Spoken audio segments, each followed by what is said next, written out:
Students, आज का हमारा टॉपिक है ऑस्मोटिक प्रेशर। ऑस्मोटिक प्रेशर क्या है? कॉलिगेटिव प्रॉपर्टी चल रहा था, तो कॉलिगेटिव प्रॉपर्टी की फोर्थ प्रॉपर्टी जो है वो है आपका osmotic pressure. Clear? Osmotic pressure क्या होता है, इसमें हम ऑस्मोटिक प्रेशर पढ़ेंगे, उससे पहले ऑस्मोसिस पढ़ेंगे और ऑस्मोसिस से पहले हम डिफ्यूजन पढ़ेंगे। ठीक है, तो डिफ्यूजन देखते हैं। सबसे पहले डिफ्यूजन क्या है? Diffusion, okay. डिफ्यूजन में क्या होता है, एक कंटेनर ले लीजिए, कोई भी एक हम सिस्टम ले लेते हैं, सिस्टम है इसमें, ओके।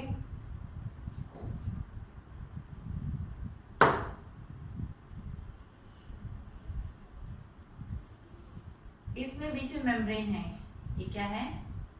मेम्ब्रेन।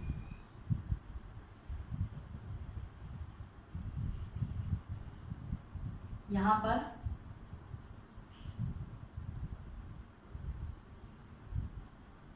ये लो कंसंट्रेशन सॉल्यूशन है, लो कंसंट्रेशन सॉल्यूशन, और इधर है आपका high concentration solution,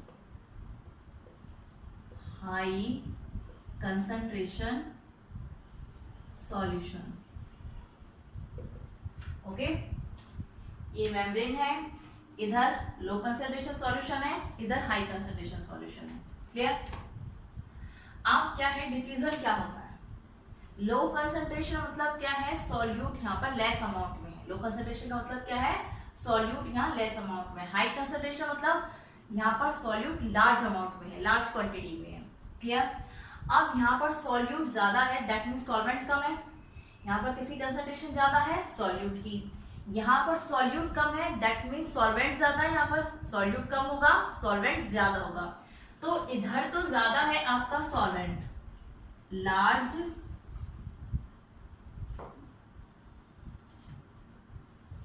large amount of solvent. इधर क्या है? सॉल्वेंट की लार्ज अमाउंट है, इधर किसकी लार्ज अमाउंट है?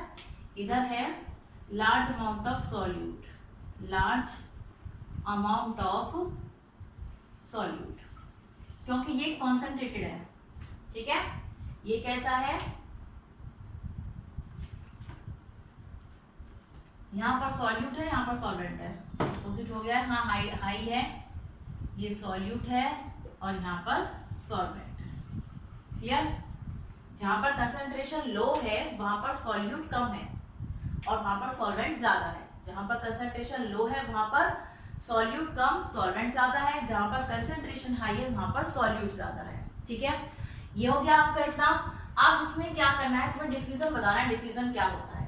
डिफ्यूजन क्या है? एक ऐसा प्रोसेस है जिसमें क्या करता है, सॉल्यूशन क्या कौन सी कंसंट्रेशन से, हाई कंसंट्रेशन से लो कंसंट्रेशन की तरफ मूव करेगा। ठीक है, क्या करेगा? जिसमें आपका सॉल्यूशन हाई कंसंट्रेशन से लो कंसंट्रेशन की तरफ मूव करेगा। ठीक है, हाई कंसंट्रेशन यहाँ पर किसकी है? सॉल्वेंट की ज्यादा है, सॉल्वेंट की कंसंट्रेशन यहाँ पर ज्यादा है, तो इधर मूव करेगा हाई कंसंट्रेशन से लो कंसंट्रेशन की तरफ। इधर कौन मूव करेगा? आपका सॉल्वेंट। इधर मूव करेगा आपका सॉल्वेंट। इधर सॉल्यूट का अमाउंट ज्यादा है, तो इधर से इधर मूव करेगा आपका सॉल्यूट। कौन मूव करेगा? सॉल्यूट। ठीक है, इधर से इधर, यहाँ पर लो कंसंट्रेशन है, इसका मतलब सॉल्यूट कम है, सॉल्वेंट ज्यादा है। यहाँ हाई कंसंट्रेशन है, मतलब इसमें सॉल्यूट ज्यादा है, सॉल्वेंट कम है। तो यहाँ सॉल्यूट ज्यादा है तो सॉल्यूट हाई से लो की तरफ जाएगा, यहाँ सॉल्वेंट ज्यादा है तो सॉल्वेंट हाई से लो की तरफ जाएगा। ठीक है, तो डिफ्यूजन क्या होता है कि सॉल्यूशन का हाई कंसंट्रेशन से लो कंसंट्रेशन की तरफ मूव करना क्या कहलाता है? डिफ्यूजन कहलाता है। और इसमें हम नॉर्मल मेम्ब्रेन यूज करते हैं। क्या यूज करते हैं? मेम्ब्रेन यूज करते हैं। ठीक है, ओके, ये डिफ्यूजन हो गया। डिफ्यूजन के बाद हम देखते हैं ऑस्मोटिक प्रेशर के लिए। सबसे पहले हमें देखना होगा कि ऑस्मोसिस क्या होता है। क्या देखेंगे? ऑस्मोसिस। क्लियर? क्या देखेंगे आप? ऑस्मोसिस। ऑस्मोसिस में यहाँ पे जो हमने मेम्ब्रेन यूज करी है ना, उसमें हम यूज करते हैं सेमी परमेबल मेम्ब्रेन। देखिए अब ऑस्मोसिस क्या है, डिफ्यूजन हो गया, ऑस्मोसिस। ऑस्मोसिस क्या है? ऑस्मोसिस में हम वही सेम अरेंजमेंट, इसमें हम मेम्ब्रेन यूज करेंगे semi permeable membrane, semi permeable membrane. Okay, ये जो मेम्ब्रेन होती है ना, इसके पोर्स बहुत छोटे छोटे होते हैं।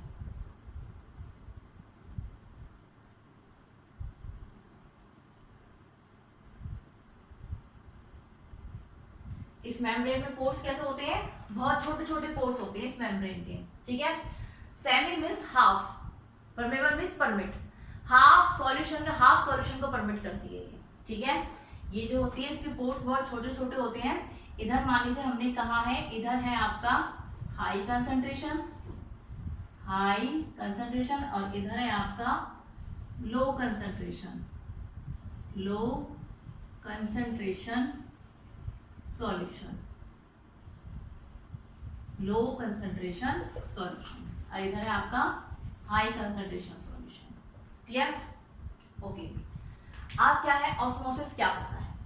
ऑस्मोसिस एक ऐसा प्रोसेस है जिसमें कोई भी सॉल्वेंट पार्टिकल्स, ठीक है, जिसमें क्या होते हैं, सॉल्वेंट पार्टिकल्स लो कंसंट्रेशन से हाई कंसंट्रेशन की तरफ मूव करते हैं, ठीक है।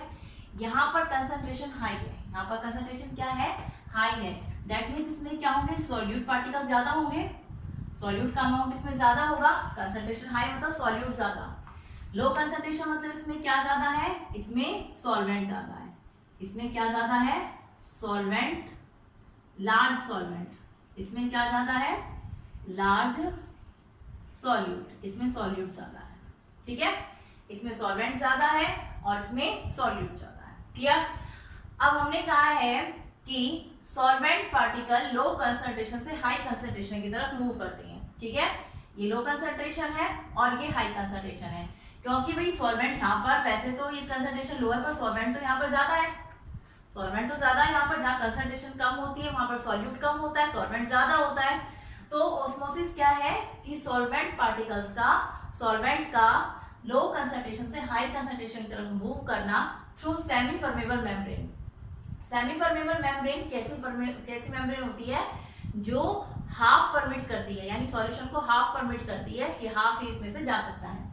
अब सॉल्यूट जो है उसके पार्टिकल्स तो बड़े होते हैं, इसके पोर्स छोटे होते हैं, उसमें से वो जा नहीं सकते, पर जो सॉल्वेंट होते हैं उसके पार्टिकल्स छोटे होते हैं और वो इजीली क्या कर सकते हैं, मूव कर सकते हैं, ठीक है। ओके, तो क्या होता है आपका, यहाँ से क्या करेगा, ये सॉल्वेंट पार्टिकल्स इधर की तरफ क्या करेंगे, मूव करेंगे। इसको हम क्या कहते हैं, ऑस्मोसिस कहते हैं। क्या कहते हैं इसको, ऑस्मोसिस कहते हैं, ठीक है। जैसे आपने डिफ्यूजन पढ़ा था, डिफ्यूजन में आपने पढ़ा था कि डिफ्यूजन वो होता है जिसमें मेम्ब्रेन होती है और सॉल्यूशन हाई कंसंट्रेशन से लो कंसंट्रेशन की तरफ जाता है, ठीक है। यहाँ पर मान लीजिए हाई कंसंट्रेशन है और यहाँ पर लो कंसंट्रेशन, हाई कंसंट्रेशन से लो कंसंट्रेशन की तरफ जाता है। अब क्या है, यहाँ पर जो आपका ये सॉल्यूशन है, यहाँ भी सॉल्यूशन है और यहाँ भी सॉल्यूशन है। डिफरेंस इतना है कि एक ही कंसंट्रेशन लो है, एक ही कंसंट्रेशन हाई है। सॉल्यूट और सॉल्वेंट दोनों तरफ जाएंगे, क्या जाएंगे, सॉल्यूट और सॉल्वेंट दोनों तरफ आते जाते हैं, पर ओवरऑल जो रिजल्टेंट होता है, ओवरऑल जो रिजल्टेंट होता है, नेट जो रिजल्टेंट होता है वो ये होता है कि जो सॉल्यूट हैं, जो सॉल्यूट पार्टिकल्स हैं वो इधर से इधर आते हैं क्योंकि यहाँ पर कंसंट्रेशन हाई है, और जो सॉल्वेंट पार्टिकल्स हैं वो इधर से इधर ज्यादा जाते हैं, ठीक है। सॉल्यूट पार्टिकल हाई कंसंट्रेशन से लो कंसंट्रेशन की तरफ ज्यादा आते हैं और सॉल्वेंट पार्टिकल लो कंसंट्रेशन से हाई कंसंट्रेशन की तरफ ज्यादा जाते हैं, ठीक है।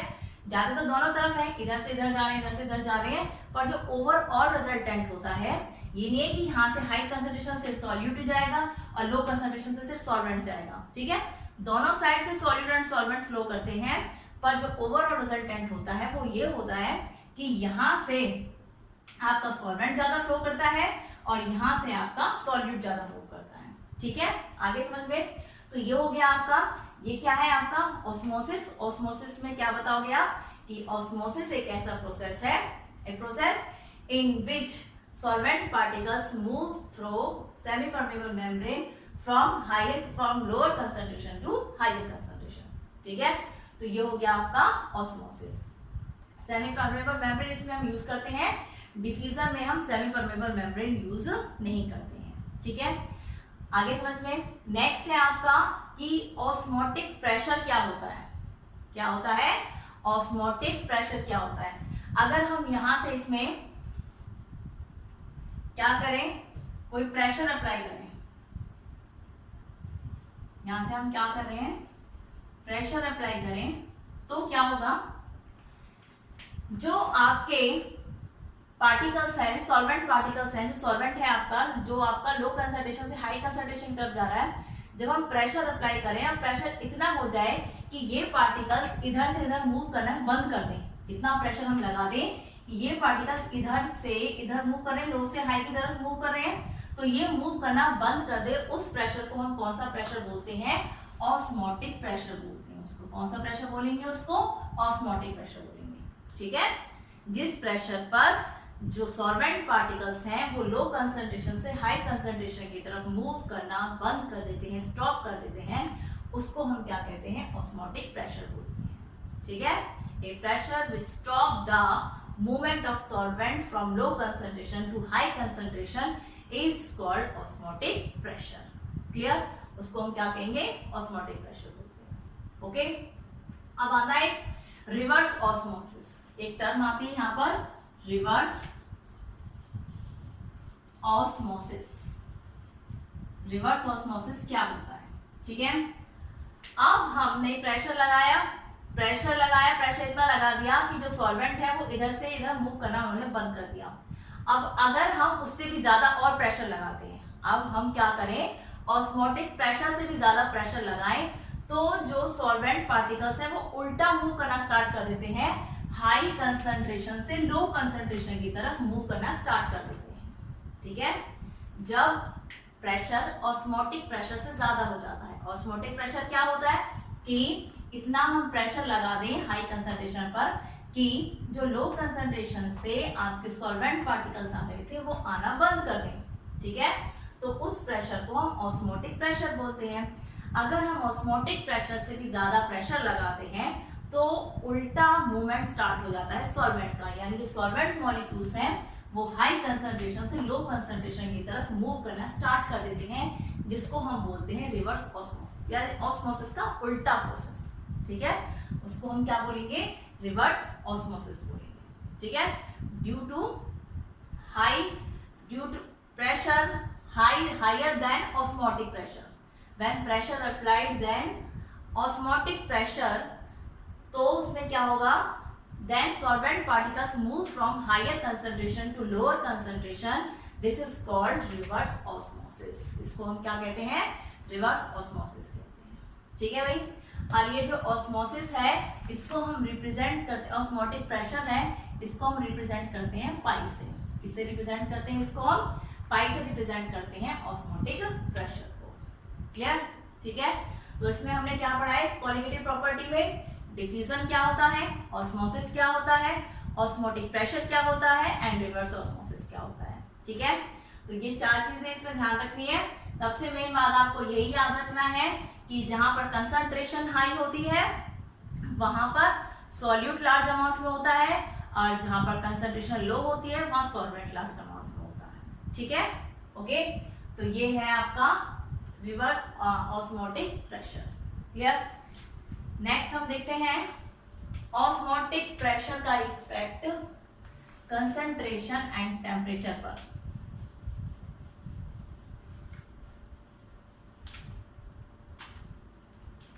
Next is osmotic pressure depends upon osmotic pressure depends upon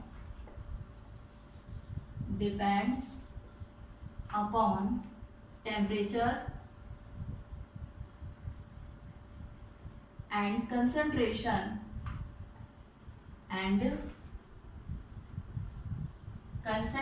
of solution, concentration of solution।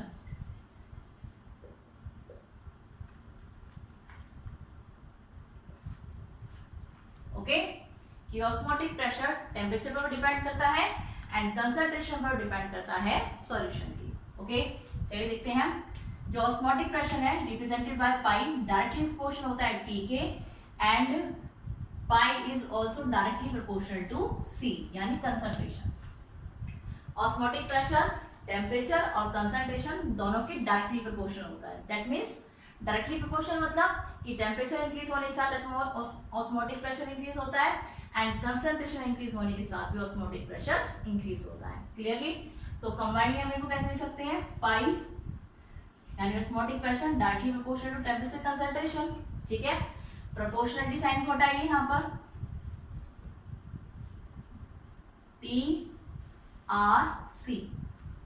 Okay, क्या लिख दिया आपने, T R C, C R T, कुछ भी लिख सकते हैं। आर जो है यहाँ पर वो प्रोपोर्शनलिटी कांस्टेंट है, आर जो है यहाँ पर वो क्या है, प्रोपोर्शनलिटी कांस्टेंट। ये है आपका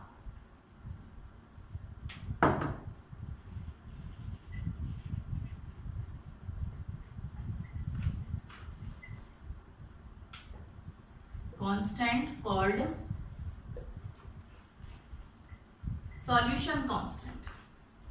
इसको हम सॉल्यूशन कांस्टेंट बोलते हैं and its value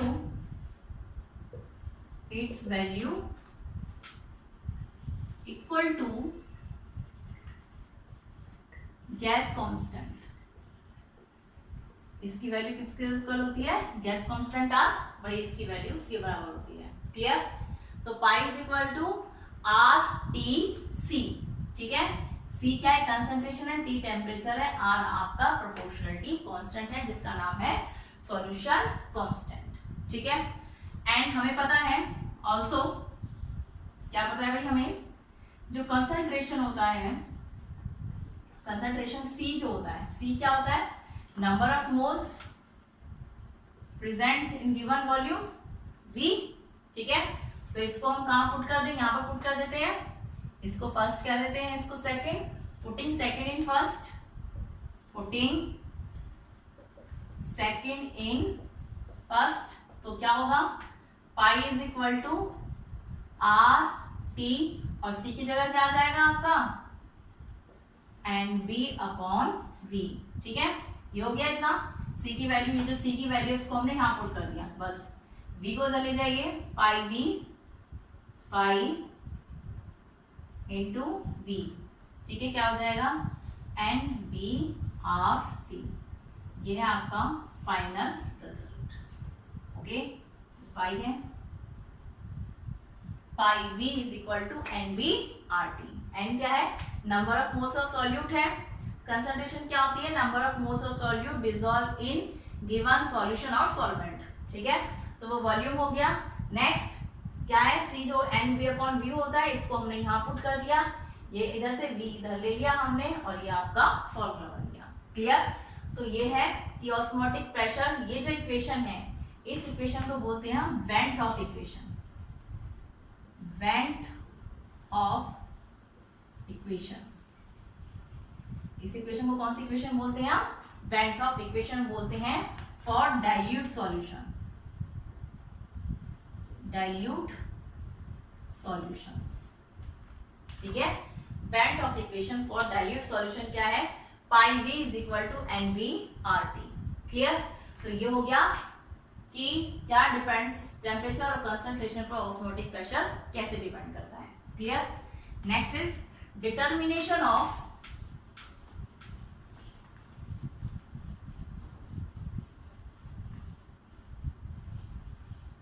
molecular mass of solute, determination of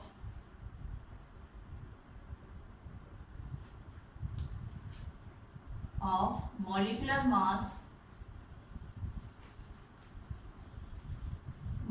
of solute from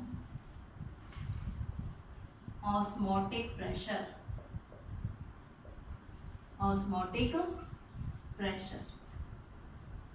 clear? ये है आपका कि मॉलिक्यूलर मास निकाला है हमें सॉल्यूट का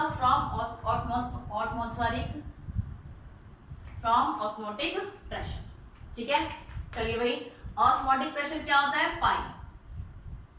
पाई इज इक्वल टू किसके बराबर होता है, CTR।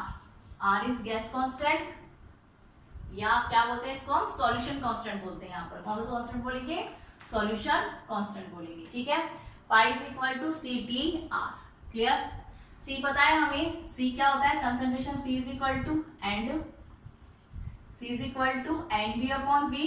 अभी क्या था, इस वैल्यू को ध्यान रख दीजिए, फर्स्ट फ्रॉम फर्स्ट क्या होगा, pi is equal to N B upon V T R. इतना हो गया बेटा, ठीक है। अब उसके बाद ये जो एन बी है, पाई बी ले लो, pi B is equal to N B T R, ठीक है। एन बी क्या है, number of moles of solute. Also n B क्या है, number of moles of solute कैसे निकालते हैं, वेट ऑफ सॉल्यूट अपॉन में molecular mass of solute. B किसको रिप्रेजेंट करता है, सॉल्यूट को। N is number of moles, तो number of moles of solute क्या होगा, वेट ऑफ सॉल्यूट अपॉन में मॉलिक्यूलर मास ऑफ सॉल्यूट, ठीक है। तो ये है आपका इक्वेशन सेकंड। तो फ्रॉम सेकंड क्या होगा, सेकंड से pi B is equal to pi B is equal to N B. N B की जगह इस वैल्यू को रख देंगे आप, ये एन बी की वैल्यू है, इसको रख दो यहाँ पर W B upon M B T R, ठीक है। हमें क्या निकालना है, मॉलिक्यूलर मास ऑफ सॉल्यूट निकालना है, मॉलिक्यूलर मास ऑफ सॉल्यूट। ये है मॉलिक्यूलर मास ऑफ सॉल्यूट, इसको इधर ले जाओ, M B is equal to W B, इसको नीचे ले आओ, पाई बी टी आर। ये आ गया जी आपका formula for molecular mass of solute के लिए फ्रॉम ऑस्मोटिक प्रेशर। कि ऑस्मोटिक प्रेशर से हम सॉल्यूट का मॉलिक्यूलर मास कैसे निकालेंगे, क्लियर, ठीक है। तो आज के इस टॉपिक में, आज के इस वीडियो में क्या क्या किया हमने, osmotic pressure, diffusion, osmosis, reverse osmosis, dependence of osmotic pressure on temperature and concentration, and this is determination of molecular mass of solute from osmotic pressure. Okay.